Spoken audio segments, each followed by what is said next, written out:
la plainte du bois.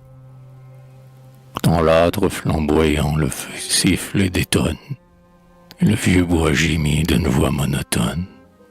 Il dit qu'il était né pour vivre dans l'air pur, pour se nourrir de terre et s'abreuver d'azur, pour grandir lentement et pousser chaque année, plus haut, toujours plus haut, sa tête couronnée, pour parfumer avril de ses grappes de fleurs, pour abriter les nids et les oiseaux siffleurs, pour jeter dans le vent 1000 chansons joyeuses, pour vêtir tour à tour ses robes merveilleuses, son manteau de printemps de fins bourgeons couverts, et la pourpre en automne, et l'hermine en hiver.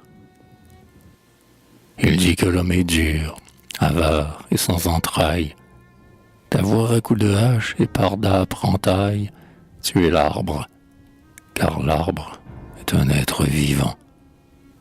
Il dit comme il fut bon pour l'homme bien souvent, qu'à nos jeunes amours et nos baisers son ombre, il a prêté l'alcôve obscure de son ombre, qu'il nous couvrait le jour de ses frais parasols, et nous berçait la nuit au chant des rossignols, et qu'ingrats, oubliant notre amour, notre enfance, nous coupons sans pitié le géant sans défense.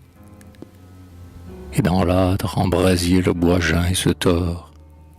Ô bois, tu n'es pas sage et tu te plains à tort. Nos mains en te coupant ne sont pas assassines. Enchaîné, subissant l'entrave des racines, tu végétais au même endroit, sans mouvement, et conjoint à la terre inséparablement. Toi qui veux être libre et qui proclame l'arbre vivant, tu demeurais planté là comme un marbre, captif en ton écorce ainsi qu'en un réseau, et tu ne devinais l'essor que par l'oiseau. Nous t'avons délivré du sol où tu te rives, et te voilà flottant sur l'eau, voyant des rives avec leurs bateliers, leurs maisons, leurs chevaux. Oh, les cieux différents, les horizons nouveaux, que de bien inconnus tu vas enfin connaître. Quel souffle d'aventure étrange te pénètre, mais tout cela n'est rien, car tu rampes encore. Qu'on le fende et le brûle, et qu'il prenne l'essor, et le feu furieux te dévore la fibre.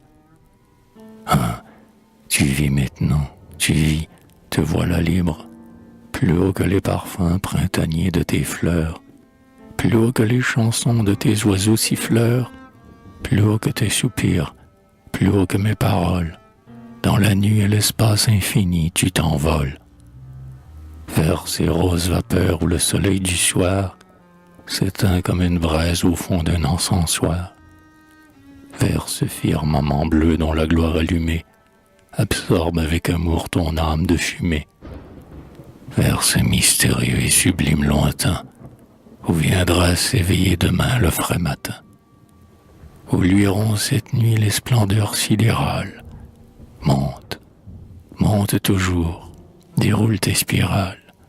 Monte, évanouis-toi, fuis, disparais. Voici que ton dernier flocon flotte seul, aminci, et se fond, se dissout, s'en va. Tu perds ton être. Aucun œil à présent ne peut te reconnaître. Et toi qui regrettais le grand ciel et l'air pur, au vieux bois, tu deviens un morceau de l'azur.